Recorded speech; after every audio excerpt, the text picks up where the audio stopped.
नमस्कार दोस्तों, आपका स्वागत है यूपी इंफ्रा जोन में। और आज के इस वीडियो में हम ट्रांसगंगा हाईटेक सिटी इसकी हिस्ट्री को देखेंगे। इसका जो पहला पार्ट था उसमें हमने सिटी की डिटेल को देखा था, लेकिन इस वीडियो के अंदर हम इसकी हिस्ट्री को देखेंगे क्योंकि ये काफ़ी कंट्रोवर्शियल प्रोजेक्ट है, इसलिए हम इसको समझेंगे। तो यहाँ पर दोस्तों ट्रांसगंगा हाईटेक सिटी बहुत ही पुराना प्रोजेक्ट है। 2012 के अंदर इस प्रोजेक्ट को लॉन्च किया गया था। इसका DPR 2012 में तैयार किया गया था और किसानों से जमीन भी इसी टाइम यहाँ पर अधिग्रहित करना शुरू किया गया था। 2024 के दिसंबर के अंदर अखिलेश गवर्नमेंट द्वारा इसका फंक्शनल स्टोन रखा गया था। तो यहाँ पर यूपी SIDC जो कि इसकी नोडल एजेंसी है, अब ये यूपी सीडा के नाम से जानी जाती है। यहाँ पर यूपी SIDC ने 2015 के सितंबर के अंदर रेसिडेंशियल प्लॉट्स के लिए ऑक्शन निकाला था। 1800 के करीब प्लॉट्स को एलोकेट किया गया था। यहाँ पर दोस्तों जिनको ये प्लॉट्स एलोकेट किए गए थे वो यूपी SIDC से काफ़ी नाराज़ थे। जिन जिन लोगों को यहाँ पर प्लॉट एलोकेट किए गए थे उनको अलॉटमेंट लेटर रिसीव नहीं हुआ था। दूसरा, यहाँ पर दोस्तों जो भी रेजिडेंशियल प्लॉट यहाँ पर दिए गए थे उनको ये नहीं बताया गया था कि कौन सा प्लॉट उनका है। हालांकि उनको प्लॉट का नंबर दे दिया गया था, सेक्टर बता दिया गया था, लेकिन ये नहीं पता था कौन सा प्लॉट उनका है। इसके अलावा NOC भी नहीं दिया गया था। तो दोस्तों नो ऑब्जेक्शन सर्टिफिकेट बहुत जरूरी होता है। इसके कारण जो भी लोग यहाँ पर डेवलपमेंट कराना चाहते थे घरों का, वो नहीं करा सकते थे क्योंकि उनके पास पोसेशन के लिए NOC नहीं था और बैंक उन्हें लोन नहीं दे रहा था। दिसंबर 2016 के बाद यहाँ पर प्लॉट पर कोई प्रोग्रेस नहीं आया। जो भी यहाँ पर LOT थे वो ये कह रहे थे यहाँ पर बेसिक फैसिलिटीज ही नहीं है, जैसे कि रोड, सीवेज लाइन, वाटर और इलेक्ट्रिसिटी सप्लाई, ये सारी बेसिक फैसिलिटी यहाँ पर थी नहीं। यहाँ पर दोस्तों 2016 के अंदर जो भी LOT थे उनको सेक्टर प्लॉट नंबर एलोकेट कर दिया गया था और 14% ब्याज भी डिपॉजिट का मांग रहे थे। तो ये कुछ ऐसा है कि आपको प्लॉट दे दिया गया है बिना बेसिक एमिनिटीज के डेवलप हुए, और जो एक्चुअल साइट है जहाँ पर उसका प्लॉट है उसको ये भी नहीं पता कि उसका प्लॉट कहाँ पर है। उसके बदले उससे एक मेंटेनेंस फीस चार्ज की जा रही है। इससे दोस्तों लोग बहुत ज़्यादा नाराज हो गए हैं। इसके अलावा दोस्तों अभी भी यूपी SIDC ने नॉन ऑब्जेक्शन सर्टिफिकेट इशू नहीं किया था। लोग लोन नहीं ले सकते थे यहाँ पर डेवलपमेंट के लिए। 22 मार्च 2017 तक ट्रांसगंगा हाईटेक सिटी में सड़कों की क्वालिटी बहुत बुरी थी। आप देख सकते हैं, ये कुछ फुटेज है। यहाँ पर दोस्तों SP रिजीम चेंज होने के बाद बहुत सारी चीज़ें सामने आई। करप्शन के बहुत सारे मामले यहाँ पर सामने आए और एलिगेशन लगाए गए, और कुछ एलिगेशन तो दोस्तों यहाँ पर सिद्ध भी हुए। तो यहाँ पर दोस्तों राइट्स जो कि देख रेख कर रही थी उसने यहाँ पर कई सारी इरेगुलरिटीज पाई। यहाँ पर जो सबसे पहली अनियमितता देखी गई थी वो थी जब एक कॉन्ट्रैक्टर को 6 करोड़ रुपीस ट्रांसफर कर दिया गया बिना उसके पेमेंट वेरिफिकेशन के। और दोस्तों यहाँ पर उस कॉन्ट्रैक्टर ने जो उसको प्रोजेक्ट दिया गया था सेटअप करने के लिए, फॉर एग्जाम्पल बेसिक डेवलपमेंट का, उसने कंप्लीट भी नहीं किया था, फिर भी उसको 6 करोड़ रुपए मिल गए थे। तो ये सबसे बड़ी अनियमितता यहाँ पाई गई। इसके अलावा दोस्तों और भी कई सारे प्रॉब्लम हम आगे देखेंगे। 1 नवंबर 2017 के अंदर यहाँ पर सड़कों की स्थिति आप देख सकते हैं। यहाँ पर दोस्तों 18 इंडस्ट्रियल इन्वेस्टर्स इन्होंने प्लॉट लिया था, लेकिन काफ़ी इंतजार के बाद जब इन्हें कुछ यहाँ पर होता हुआ नहीं दिखा, पोजीशन वगैरह नहीं मिला, जब से इन्हें ये प्लॉट मिला था तब से 2018 तक करीब 30% वर्क ही कंप्लीट हो पाया था ट्रांसगंगा हाईटेक सिटी का। और इतनी सारी इरेगुलरिटीज के कारण यहाँ पर बहुत सारे जिन्होंने प्लॉट ले रखा था उन्होंने पैसा वापस ले लिया। दिसंबर 2017 से मार्च तक यहाँ पर 18 इंडस्ट्रियल प्लॉट जो कि एलोकेट हुए थे उसमें से 6 इंडस्ट्रियल प्लॉट वालों ने अपना पैसा वापस ले लिया। 553 रेजिडेंशियल प्लॉट्स जो एलोकेट हुए थे उन्होंने भी सरेंडर कर दिया और पैसा ले लिया। करीब 30 करोड़ रुपीस यहाँ पर यूपी सीडा ने वापस करे। यूपी रेरा के पास ये शिकायत गई थी यूपी SIDC के खिलाफ, और ब्याज सहित मूलधन वापस देना पड़ा। इसी कारण दोस्तों जो मूलधन था यानी कि जो डिपॉजिट दिया गया था उसके अलावा इतना समय जो इंतजार कराया गया उसका ब्याज भी मांगा गया लोगों द्वारा, और यूपी रेरा ने इसको अप्रूव कर दिया। यूपी सीडा को अब मूलधन के साथ ब्याज भी देना था इन लोगों को जिन्होंने सरेंडर किया था, और ये बाद में किया गया। फिर भी दोस्तों 2019 तक कई सारे इन्वेस्टर्स जिन्होंने प्लॉट के लिए पैसा डिपॉजिट किया था वो जुड़े रहे, लेकिन उनकी कुछ शर्तें थी। तो पहला दोस्तों जो भी प्लॉट है उस पर पोजीशन, इन्हें पहली शर्त ये थी कि जो प्लॉट है इस पर इन्हें पोजीशन मिल पाए। दूसरा, ट्रांसगंगा हाईटेक सिटी को कनेक्ट करने के लिए एक ब्रिज प्रपोज किया जाए। हालांकि ये ब्रिज काफ़ी पुराना था। जब 2015 के अंदर जब ऑप्शन निकाला गया था तब ये कहा गया था कि यहाँ पर एक ब्रिज डेवलप किया जाएगा जो कि ट्रांसगंगा हाईटेक सिटी को कानपुर से कनेक्ट करेगा, लेकिन इस ब्रिज पर कोई काम नहीं हुआ, ये मांग रखी गई। इसके अलावा 4 साल में जो भी देरी हुई है, इससे जो भी नुकसान हुआ है उसका ब्याज जो भी इन्वेस्टर्स हैं उनको मिले। इसके अलावा ये सारी इन्फॉर्मेशन जो भी अपडेट हो रहा है वो उनको मोबाइल या फिर ईमेल के माध्यम से मिलती रहे। तो दोस्तों 20 अक्टूबर 2019 तक ये मांगे रहीं, लेकिन 2019 में एक और मुद्दा सामने आया। तो पहले तो हमने देखा यहाँ पर यूपी सीडा है और जो इन्वेस्टर्स हैं उनके बीच क्लैश रहा। इसके अलावा यहाँ पर यूपी रेरा आया, उसने कुछ चीज़ें सुझाई तो मामला शांत हुआ। लेकिन 2019 में एक और समस्या सामने आ गई। यहाँ पर 100 किसानों ने हिंसक प्रदर्शन किया उन्नाव के अंदर, और इस प्रदर्शन में दोस्तों काफ़ी सारा जो सामान था जो डेवलपमेंट के लिए लाया गया था उन सबको जला दिया गया। और यहाँ पर दोस्तों इन किसानों की मांग ये थी कि 2012 के अंदर इनसे लैंड को ट्रांसफ़र किया गया था। लैंड लेने के बाद सही से इन्हें कंपनसेशन नहीं दिया गया, इस कारण दोस्तों इन्होंने उग्र प्रदर्शन किया।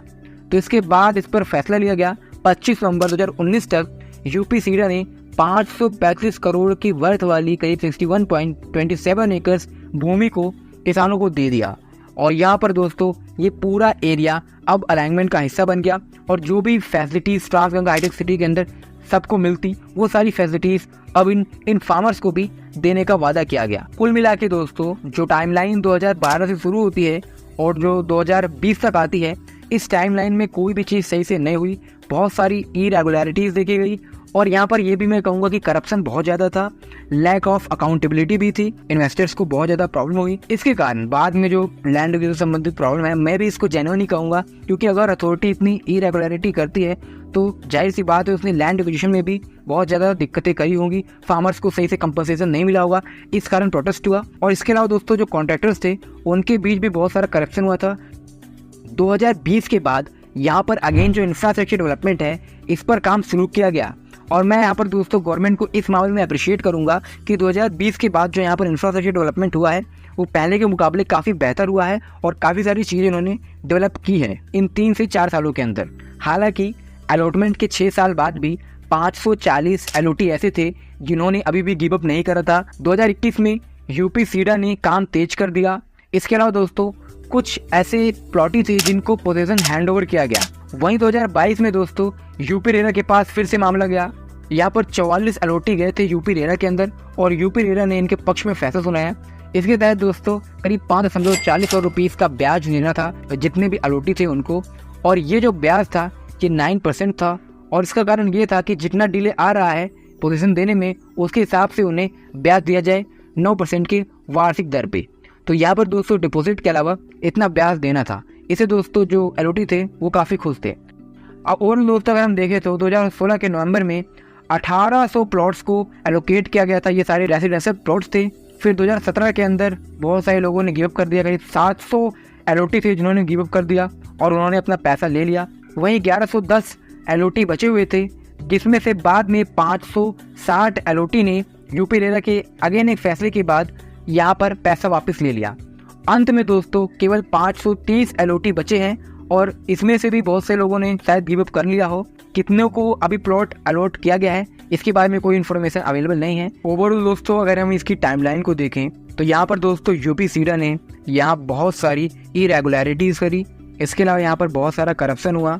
2012 से 2017 के बीच में डेवलपमेंट को लेके बहुत सारी प्रॉब्लम हुई। तो दोस्तों यहाँ पर हुआ क्या, तो 2012 के अंदर यहाँ पर लैंड एक्विजिशन स्टार्ट किया गया। 2014 के अंदर ऑफिशियली इसको इस्टेब्लिश किया गया, और कुछ ही सालों के अंदर यहाँ पर ऑक्शन इनवाइट किए गए प्लॉटिंग के लिए। बाद में बहुत सारा पैसा यूपी सीडा ने डिपॉजिट कर लिया। हो सकता है दोस्तों यूपी सीडा ये कह रहा हो कि इन पैसे को जो डिपॉजिट हो रहे हैं इनका सारा लेके हम डेवलपमेंट कर पाएँ। अब यहाँ पर दोस्तों जो भी एलओटी थे उनको पोजीशन नहीं दिया गया और ये लेट होता गया। जो भी डेवलपमेंट वर्क है ये बहुत धीमा रहा। जैसे कि 2017 तक हमें ये पता लगता है कि केवल 30% डेवलपमेंट वर्क हो पाया। लैक ऑफ अकाउंटेबिलिटी, करप्शन यहाँ बड़ा कारण बना इसके डेवलपमेंट को धीमा करने में। लैंड एक्विजिशन में दिक्कत करी जिससे किसान इनसे नाराज थे। दूसरा यहाँ पर दोस्तों जब अलॉटमेंट हो गई तो जो भी एलओटी थे, इन्वेस्टर्स थे, उनको उन्होंने नाराज़ कर दिया। तीसरा यहाँ पर जो कॉन्ट्रैक्टर थे डेवलपमेंट वगैरह कर रहे थे उन्होंने दोस्तों यहाँ पर बड़े लेवल का करप्शन किया है, क्योंकि जैसे कि मैंने आपको एक इंसिडेंट बताया था, इसलिए यहाँ पर दोस्तों प्रोजेक्ट लेट हुआ। 2016 के बाद तो यहाँ पर कुछ समय के लिए डेवलपमेंट ठप हो गया था, करीब 2 साल तक कोई डेवलपमेंट नहीं हो पाया था। तो इस प्रकार से दोस्तों हम ये देख सकते हैं कि यूपी सीडा जो कि Uttar Pradesh one of the insufficient authority है, इसके अलावा करप्शन के कारण और लैक ऑफ अकाउंटेबिलिटी के कारण इन्वेस्टर्स को काफ़ी प्रॉब्लम हुई, और ये जो सिटी का डेवलपमेंट है ये लेट हो गया। हालांकि दोस्तों अगर इसका कंपैरिजन मैं सरस्वती हाईटेक सिटी से करूं तो सरस्वती हाईटेक सिटी में इतनी प्रॉब्लम नहीं आई। वहाँ पर तो कुछ स्ट्रक्चर डेवलप भी हो गए हैं यहाँ तक कि मैंने एक मिस्टेक कर दी थी। जो ये नया एरिया आप डेवलपमेंट का देख सकते हैं, यहाँ पर वरुण बेवरेज पेप्सिको का एक प्लांट सेटअप कर रहा है, जो कि एक अच्छी खबर है।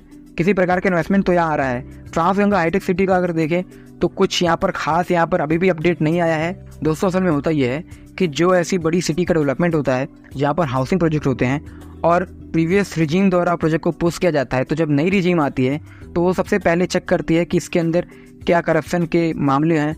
और जब इन सबको चेक किया गया शुरुआत में, जब बीजेपी की गवर्नमेंट आई, तो काफ़ी सारा समय इसी को चेक करने में लग गया कि कहाँ कहाँ यहाँ पर दिक्कतें हुई हैं। और इस कारण दोस्तों ये जो प्रोजेक्ट है ये लेट हो गया। फिर नए कॉन्ट्रैक्टर वगैरह को फाइनलाइज किया गया। 2021 में दोबारा यहाँ पर जो बेसिक इंफ्रास्ट्रक्चर का वर्क है ये स्टार्ट किया गया और एक नए स्तर से काम को शुरू किया गया। हालांकि यूपी सीडा ने ई ऑक्शन इसके लिए निकाले थे, लेकिन इस पर क्या अपडेट है इसके बारे में जानकारी नहीं है। इसके अलावा और भी कई बार ऐसी अपडेट्स आई थी कि ई ऑक्शन निकाले गए हैं, लेकिन उस पर भी कोई अपडेट नहीं है। फिलहाल दोस्तों, ओवरऑल दोस्तों, ये एक बहुत ही कॉन्ट्रोवर्शियल प्रोजेक्ट था और जब इतनी कॉन्ट्रोवर्सीज किसी प्रोजेक्ट से जुड़ जाती हैं तो इन्वेस्टर्स जल्दी वहाँ निवेश नहीं करते हैं। हालांकि हमें उम्मीद है कि गवर्नमेंट अब इस पर कुछ करे, इसकी प्रोग्रेस को आगे करे। दोस्तों ये जो अपडेट मुझे मिली और जो हिस्ट्री मैंने इसकी देखी वो आपको मैंने बता दी है। अगर आपको ये वीडियो पसंद आती है तो वीडियो को लाइक करें, चैनल को सब्सक्राइब करें। धन्यवाद आपका ये वीडियो देखने के लिए। मिलता है नेक्स्ट वीडियो में। सो गाइस, आज की इस वीडियो में इतना ही। अगर आपको ये वीडियो पसंद आए तो वीडियो को लाइक करें, चैनल को सब्सक्राइब करें। धन्यवाद आपका ये वीडियो देखने के लिए। मिलते हैं नेक्स्ट वीडियो में।